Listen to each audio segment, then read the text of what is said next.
ಈಗಾಗಲೇ ಕೂಡ ಹೊಸ ಮುಖ್ಯಮಂತ್ರಿಯಾಗಿ ಈಗಾಗಲೇ ಕೂಡ ಮಾನ್ಯ ಸಿದ್ದರಾಮಯ್ಯ ಸಾಹೇಬರು ಇವತ್ತು ಅವರ ಭಾಷಣದಲ್ಲಿ ಇವತ್ತೆಲ್ಲ ಈಗಾಗಲೇ ಕೂಡ ರಾಜ್ಯದ ಜನತೆಗೆ ಇವತ್ತು ನಾಡಿನ ಜನತೆಗೆ ತಿಳಿಸಿದ್ದಾರೆ. DK ಶಿವಕುಮಾರ್ ಸಾಹೇಬರನ್ನ ಮುಂದಿನ ಮುಖ್ಯಮಂತ್ರಿ ಅಂತೇಳಿ ಈಗಾಗಲೇ ಕೂಡ ಘೋಷಣೆ ಮಾಡಿದ್ದಾರೆ. ಈಗ ತಾನೇ ನಾವೆಲ್ಲರೂ ಕೂಡ ನಮ್ಮ ಬಳ್ಳಾರಿ ಜಿಲ್ಲೆಯಿಂದ ನಮ್ಮೆಲ್ಲ ಜನಪ್ರತಿನಿಧಿಗಳು ಇವತ್ತು ನಮ್ಮ ಶಾಸಕರಂಥ ನಾರಾ ಭರತ್ ರೆಡ್ಡಿ ಅವರು ಮತ್ತು ನಮ್ಮ ಕಂಪ್ಲಿಯ ಶಾಸಕರಾದಂಥ ಗಣೇಶ್ ಅವರು, ನಾವು ಅನೇಕ ಜನರು, ಜನರಲ್ ಸೆಕ್ರೆಟರಿ ಅನೇಕ ಜನರೆಲ್ಲ ಇವತ್ತು ಬಂದು ಅವರಿಗೆ ಒಂದು ವಿಷಯವನ್ನು ಮಾಡಿದ್ದೀವಿ. ಮುಂದಿನ ದಿನಗಳಲ್ಲಿ ರಾಜ್ಯದ ಚುಕ್ಕಾಣಿಯನ್ನು ಹಿಡಿದ ಮೇಲೆ ಇವತ್ತು KPCCಯಲ್ಲಿ ಅಂದರೆ ಪ್ರದೇಶ ಕಾಂಗ್ರೆಸ್ ಕಮಿಟಿಯಲ್ಲಿ ಯಾವ ರೀತಿ ಇವತ್ತು DK ಶಿವಕುಮಾರ್ ಸಾಹೇಬರು ಅವರದೇ ತನ್ನದೇ ಆದಂಥ ಒಂದು ಇವತ್ತು ಛಾಪನ್ನು ಮೂಡಿಸಿದ್ರು. ಇವತ್ತು ಬಹುಶಃ ಹೈಕಮಾಂಡ್ ಅವ್ರ ಮೇಲೆ ಆ ನಂಬಿಕೆಯನ್ನು ಇಟ್ಕೊಂಡು ಇವತ್ತು ಮಾನ್ಯ ಮುಖ್ಯಮಂತ್ರಿ ಸಿದ್ದರಾಮಯ್ಯ ಸಾಹೇಬರು ಕೂಡ ಅವ್ರ ಮೇಲೆ ಒಂದು ನಂಬಿಕೆ ಇಟ್ಕೊಂಡು ಇವತ್ತು ರಾಜ್ಯವನ್ನು ಇವ್ರ ಕೈಗೆ ಒಪ್ಪಿಸಿದ್ದಾರೆ. ಬಹುಶಃ ಮುಂದಿನ ದಿನಗಳಲ್ಲಿ ಇವತ್ತೇನು ಕಳೆದ 8 ವರ್ಷ ಅವಧಿಯಲ್ಲಿ ಇವತ್ತೇನು ನಮ್ಮ ಮಾನ್ಯ ಮುಖ್ಯಮಂತ್ರಿ ಅವರು ಇವತ್ತು ಸಿದ್ದರಾಮಯ್ಯ ಸಾಹೇಬರು ಆಡಳಿತವನ್ನು ಕೊಟ್ಟಿದ್ದಾರೆ, ಅದರಂತೆಯೇ ಇವತ್ತು ಮಾನ್ಯ DK ಶಿವಕುಮಾರ್ ಸಾಹೇಬರು ಕೂಡ ಮುಂದುವರ್ಸ್ಕೊಂಡು ಹೋಗ್ತಾರೆ ಅಂತೇಳಿ ನಂಬಿಕೆ ಇದೆ. ದಿನಗಳ ಹಿಂದೆ ಕ್ಯಾಬಿನೆಟ್ ಸೇರಬೇಕಾಗಿತ್ತು.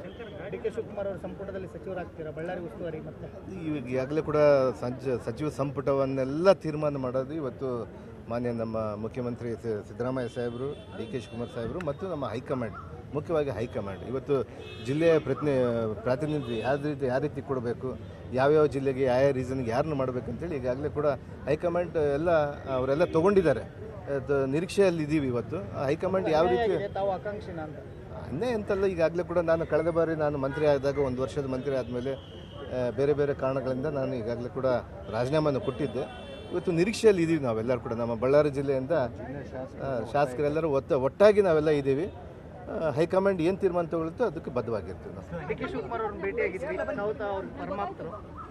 ಇಲ್ಲ, DK ಶಿವಕುಮಾರ್ ಸಾಹೇಬರು ನಮಗೆ ಭಾಳ ವರ್ಷದಿಂದ ನಮ್ಮ ರಾಜಕೀಯವಾಗಿ ನಾವು ಹೆಜ್ಜೆಗಳು ಹಾಕೊಂಡು ಬಂದಿದ್ದರಿಂದ ನಮ್ಮ ಗೈಡೆನ್ಸ್ ಎಲ್ಲ ಕೊಟ್ಕೊಂಡು ಬಂದಂಥವ್ರು ಅವರು ನಮ್ಮ ನಾಯಕರು DK ಶಿವಕುಮಾರ್ ಸಾಹೇಬರು. ಇವತ್ತಿನ ಸಂದರ್ಭದಲ್ಲಿ 8 ವರ್ಷ ಏನು ನಮ್ಮ ಸಿದ್ದರಾಮಯ್ಯ ಸಾಹೇಬರು ರಾಜ್ಯಕ್ಕೆ ಸೇವೆಯನ್ನು ಸಲ್ಲಿಸಿದ್ರು, ಇವತ್ತು ಹೈಕಮಾಂಡ್ ಮತ್ತು DK ಶಿವಕುಮಾರ್ ಅವ್ರನ್ನ ಮುಂದಿನ ಮುಖ್ಯಮಂತ್ರಿಯಾಗಿ ಮಾಡಿ 2028 ಚುನಾವಣೆಯಲ್ಲೂ ಕೂಡ ಕಾಂಗ್ರೆಸ್ ಪಕ್ಷ ಅಧಿಕಾರಕ್ಕೆ ಬರುತ್ತೆ, DK ಶಿವಕುಮಾರ್ ಸಾಹೇಬರು ಮುಖ್ಯಮಂತ್ರಿಗಳಾಗಬೇಕು, ಹೊಸ ಒಂದು ಫೇಸು ಯುವಕರು ಬರಬೇಕು ಅಂತೇಳಿ ಒಂದು ಉದ್ದೇಶದಿಂದ ಸಿದ್ದರಾಮಯ್ಯ ಸಾಹೇಬ್ರನ್ನ ಮುಂದಿಟ್ಕೊಂಡು ಅವರ ಹೆಜ್ಜೆ ಗುರುತುಗಳ ಮೇಲೆ ನಮ್ಮ DK ಶಿವಕುಮಾರ್ ಸಾಹೇಬರು ಮುಂದಿನ ಸರ್ಕಾರವನ್ನು ನಡೆಸ್ಕೊಂಡು ಹೋಗ್ತಾರೆ.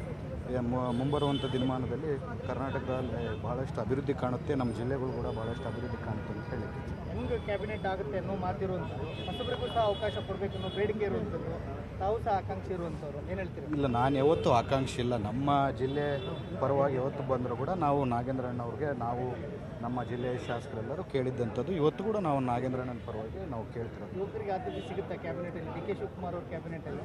ಇಲ್ಲ, DK ಶಿವಕುಮಾರ್ ಸಾಹೇಬರು ಯಾವತ್ತೂ ಯುವಕರಿಗೆ ಆದ್ಯತೆ ಕೊಟ್ಕೊಂಡು ಬರ್ತಿದ್ದಾರೆ. ಈ ಸಾರಿ ಕೂಡ ಕ್ಯಾಬಿನೆಟಲ್ಲಿ ಈ ಯುವಕರಲ್ಲಿ ಯಾರು ಒಳ್ಳೆಯ ಲೀಡರ್ಗಳಿದ್ದಾರೆ ಅಂತ ನೋಡ್ಕೊಂಡು ಅಂಥವ್ರಿಗೆ ಅವಕಾಶ ಮಾಡಿಕೊಡ್ತಾರೆ ಅಂತ ನಂಬಿಕೆ.